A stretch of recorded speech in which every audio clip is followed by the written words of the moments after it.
आज ही Doubtnut app download करें। Doubtnut पर होगा अब आपके सभी मैथ्स, केमिस्ट्री, फिजिक्स और बायोलॉजी डाउट्स का सफाया। बस अपने क्वेश्चन की फोटो खींचो, उसे क्रॉप करो और तुरंत वीडियो सोल्यूशन पाओ। Download now. In this question, we have given two current conducting wires are hung on a plastic rod. A large current is passed through the two wires in the direction shown. Which of the following options is correct regarding this? यहाँ पे बताना था कौन से option यहाँ पे correct होंगे। यहाँ पे देखो हमारे पास दो करंट कंडक्टिंग वायर्स इस तरह से किसी प्लास्टिक रॉड पे हंग किए गए हैं। यहाँ हमारे पास देखो एक प्लास्टिक रॉड है। आप इस डायग्राम को क्लियरली जब तक नहीं समझोगे 3D डायग्राम है, इस क्वेश्चन का आंसर नहीं दे पाओगे। प्लास्टिक रॉड है, इस प्लास्टिक रॉड पे वर्टिकली देखो हमारे पास दो सर्कुलर वायर इस तरह से हंग किए गए हैं जिसमें करंट फ्लो कर रही है अपोजिट डायरेक्शन में। मान लेते हैं हमारे पास पहला जो सर्कुलर वायर इसको बोल सकते हो, देखो एक सर्कुलर वायर की तरह है ए। यहाँ पे देखो हमारे पास एक बी है जो लूप है जिसमें करंट फ्लो कर रही है। अब यहाँ पे देखो दोनों वायर में इक्वल करंट फ्लो कर रही है बट अपोजिट डायरेक्शन में। ए वाले लूप में देखो करंट इस तरह से फ्लो कर रही है, एक करंट किस डायरेक्शन की होगी, क्लॉकवाइज डायरेक्शन की। बी वाले में देखो करंट हमारा इस डायरेक्शन में फ्लो कर रही है। तो पहले आप करंट की डायरेक्शन देखो, दोनों में इक्वल करंट आई फ्लो कर रही है बट अपोजिट डायरेक्शन में फ्लो कर रही है। अब इस लूप में कुछ स्टैंडर्ड पॉइंट्स गिवन है 1 2 3 4 इस तरह से दोनों लूप ए ओ बी। उन पे बताना था कि जो फोर्स होगा रिपल्सिव होगा, कैसे नेचर का होगा। तो इस तरह के क्वेश्चन में अगर ऐसे देखो तो थोड़ा डिफिकल्ट लग रहा होगा, कैसे सॉल्व करें। तो यहाँ पे देखो इसका फ्रंट व्यू देखो। फ्रंट व्यू मतलब कि किसी एक ऑब्जर्वर को लो और उसको जस्ट इस पूरे सिस्टम के सामने से देखो। तो फ्रंट व्यू में क्या दिखेगा, जो हमारे पास दोनों लूप थे आपको एक स्ट्रेट वायर दिखेंगे। फ्रंट व्यू में आप देखोगे दोनों जो हमारे पास लूप थे एक स्ट्रेट वायर दिखेंगे। और इंपॉर्टेंट बात क्या, अगर इस डायग्राम में देखो कि जो दोनों लूप थे उनके बीच की किसी पॉइंट के बीच की डिस्टेंस देखोगे इक्वल है, दोनों मतलब पैरेलल लूप से। तो देखो सेकंड पॉइंट और फोर्थ पॉइंट के बीच की डिस्टेंस देखोगे, लेट्स से हमारे पास ये डी डिस्टेंस है, तो वही डिस्टेंस हमारे पास देखो फर्स्ट और थर्ड पॉइंट के बीच की भी डिस्टेंस डी होगी। किसी भी दो पॉइंट के बीच की डिस्टेंस देखोगे हमेशा डी बनी रहेगी। क्लियर, क्योंकि दोनों एक दूसरे के पैरेलल रखे गए हैं। 3D डायग्राम आप देखो तो जब फ्रंट से देखोगे आपको क्या दिखेगा, दो स्ट्रेट वायर है जिनके बीच की डिस्टेंस क्या है, डी है। दोनों स्ट्रेट वायर में अपोजिट डायरेक्शन में करंट फ्लो कर रही है। तो इस तरह से देखो आपको फ्रंट व्यू में दो स्ट्रेट वायर दिखेंगे, लूप नहीं दिखेगा आपको जब सामने से देखोगे। तो सामने से अगर देखोगे तो पहले जो ए वाला लूप था इसमें करंट नीचे की तरफ है, तो यहाँ पे देखो ए वाला लूप था, ये हमारे पास बी। सामने से देखोगे आपको क्या दिखेगा, स्ट्रेट वायर दिखेगा जिसमें ए में करंट नीचे की तरफ आई फ्लो करेगी और बी में देखो करंट ऊपर की तरफ आई फ्लो करेगी। अब देखो ये पूरा लूप स्ट्रेट वायर में कन्वर्ट हो गया। दोनों के बीच की इनिशियल डिस्टेंस कितनी है, डी है।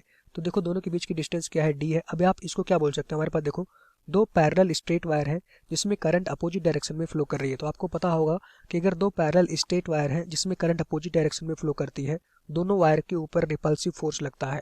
मतलब अगर इस वायर पे कोई एक पॉइंट होगा, इस पॉइंट को मान ले, इस अगर वायर बी ने इस पे एक फोर्स लगाया होगा एफ, तो वायर ए ने इसके जस्ट सामने वायर बी पे जो पॉइंट होगा देखो बिल्कुल इसके सामने वाला पॉइंट, उस पे देखो वायर ए ने भी फोर्स लगाया होगा इक्वल अमाउंट का एफ।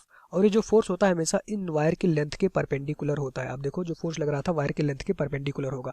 नीचे किसी पॉइंट पे देखोगे इस वायर पे जो वायर बी ने फोर्स लगाया होगा इस डायरेक्शन में लगाया होगा, रिपल्सिव फोर्स लगेगा क्योंकि करंट दोनों वायर में अपोजिट डायरेक्शन में फ्लो कर रही थी। तो वायर ए ने बिल्कुल इस पॉइंट के सामने जो वायर बी पे पॉइंट होगा उस पर एक फोर्स लगाएगा वायर ए, एफ इक्वल मैग्नीट्यूड का अपोजिट डायरेक्शन में देखो। और ये हमेशा जो फोर्स होता है वायर की लेंथ के परपेंडिकुलर होता है। इट मींस कि दो अगर स्ट्रेट वायर जिसमें अपोजिट डायरेक्शन में करंट फ्लो कर रही है तो उन पे रिपल्सिव फोर्स लगता है। और वो जो फोर्स होता है हमेशा आमने सामने वाले पॉइंट पे एकदम स्ट्रेट फोर्स लगेगा, देख सकते हो स्ट्रेट फोर्स लगेगा और हमेशा क्या लगेगा, रिपल्सिव नेचर का होगा। क्लियर। और उनके वायर के बीच की जो डिस्टेंस रहेगी हमेशा दोनों वायर पैरेलली एक दूसरे से दूर जा रहे होंगे। पैरेलली उनके बीच की जो डिस्टेंस होगी हमेशा फिक्स रहेगी। अभी इनिशियल देखो डी है, फिर अभी यहाँ क्या हुआ, रिपल्सिव फोर्स लगना शुरू हुआ तो दोनों वायर दूर जाएंगे। लेट से उनके बीच की डिस्टेंस कुछ डी डैश हो जाएगी, तो हमेशा दोनों वायर पैरेलली ही रहते हुए मूव करेंगे।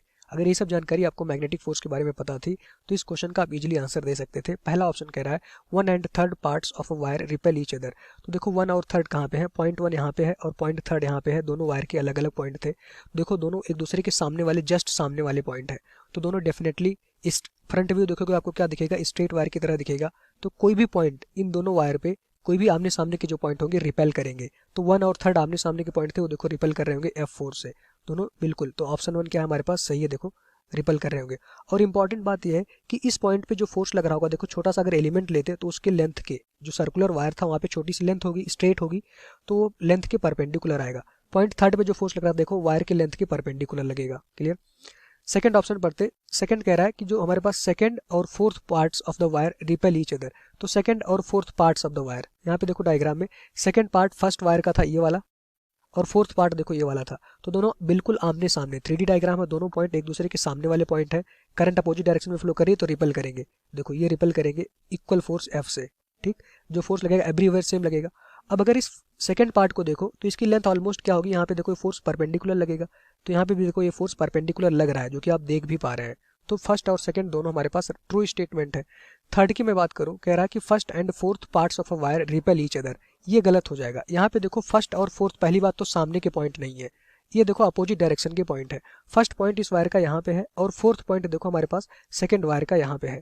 तो इन दोनों के बीच में जो फोर्स लगेगा वो हमारा क्या होगा, इक्वल नहीं होगा। मैग्नेटिक फोर्स ऐसे कभी भी अपोजिट डायरेक्शन में एक्ट नहीं करता। ये कहना चाह रहे हैं कि मान लो हमारे पास ये फर्स्ट पॉइंट है देखो इस वायर का, और यहाँ पे देखो ये वाला नीचे वाला, अभी मैं सब क्लियर करूँ, नीचे वाला जो पॉइंट था ये सेकंड पॉइंट कह रहे हैं, ये सेकंड पॉइंट है और इनके बीच में फोर्स पूछ रहे हैं। तो इस तरह से मैग्नेटिक फोर्स कभी इस तरह से थोड़ी ना लगेगा। जो मैग्नेटिक फोर्स लगता है सामने सामने वाले पॉइंट के लगता है। मैग्नेटिक फोर्स हमेशा लेंथ के परपेंडिकुलर होता है। अब अगर मान लो यहाँ पे लगता भी तो फोर्स इस डायरेक्शन में आता, जो कि वायर के लेंथ के परपेंडिकुलर थोड़ी ना, वायर के लेंथ के परपेंडिकुलर फोर्स नहीं है, इतना एंगल बना रहा है, तो ये गलत हो जाएगा। हमेशा जो मैग्नेटिक फोर्स लगता है अपोजिट डायरेक्शन में ही लगता है। तो इस तरह से थर्ड ऑप्शन हमारा हो गया गलत। यहाँ पे देखो ये दोनों अपोजिट डायरेक्शन के पॉइंट थे, तो जो फोर्स लगेगा अगर आप दिखाते भी तो इन दोनों एलिमेंट की वजह से जो फोर्स लगता, देखो ये लेंथ के परपेंडिकुलर नहीं लगता, ये देखो लेंथ के परपेंडिकुलर नहीं है, जिसकी वजह से हमारा गलत हो गया। फोर्थ देखो second and third part, second और थर्ड पार्ट के लिए भी वही सेम है। सेकंड और थर्ड पार्ट देखो इस वायर के अपोजिट पार्ट से दोनों जो लूप थे, सेकंड पार्ट ये है, थर्ड पार्ट ये है, देखो दोनों एकदम अपोजिट पार्ट है। तो इन पे जो फोर्स लगेगा देखो क्या वायर के लेंथ के परपेंडिकुलर लगेगा, नहीं, देखो ये कुछ एंगल ज्यादा है पर 90 डिग्री से ज्यादा फोर्स लग रहा है। इस वायर पे देखो जो इस मोमेंट पे जो लेंथ आएगा वायर का, उसको स्ट्रेट मान सकते थे, उतना जो एरिया होगा थर्ड वाला, देखो जो फोर्स लग रहा था कुछ एंगल पे लग रहा था, परपेंडिकुलर नहीं था।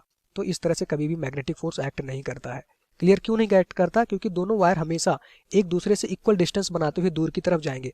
तो हर पॉइंट इस वायर का, जो ए पॉइंट की बात करो तो देखो ये यहाँ पे देखो ये वायर, ये वाला पॉइंट अगर यहाँ पे रिपेल कर रहा होगा तो उसके सामने जो बिल्कुल जो पॉइंट होगा वो रिपेल करेगा। सेकंड पॉइंट अगर इधर जाएगा तो फोर्थ वाला पॉइंट देखो पीछे की तरफ जाएगा। पॉइंट फर्स्ट अगर इधर जाएगा तो पॉइंट थर्ड, सेकंड वायर पे देखो पॉइंट थर्ड यहाँ पे आएगा। जस्ट सारे पॉइंट इक्वली एक दूसरे से दूर जा रहे होंगे। कभी आमने सामने वाला जो ये इस डायग्राम में देखो फ्रंट व्यू वाले में क्रॉस वाले पॉइंट पे कभी भी फोर्स नहीं लगता मैग्नेटिक फोर्स। तो इस तरह से हमारे पास सेकंड और फर्स्ट ही सही है, बाकी हमारे पास देखो थर्ड और फोर्थ हमारे पास गलत है। तो यहाँ पे आंसर क्या हो जाएगा, option number 1, first and second सही है, बाकी सारे ऑप्शन यहाँ पे हमारे पास क्या है, गलत है। Thank you. क्लास 6 से 12 से लेके नीट, IIT, जेईई मेंस और एडवांस के लेवल तक 10 मिलियन से ज़्यादा स्टूडेंट्स का भरोसा। आज ही डाउनलोड करें डाउटनेट ऐप या व्हाट्सएप कीजिए अपने डाउट्स 8400 400 400 पर।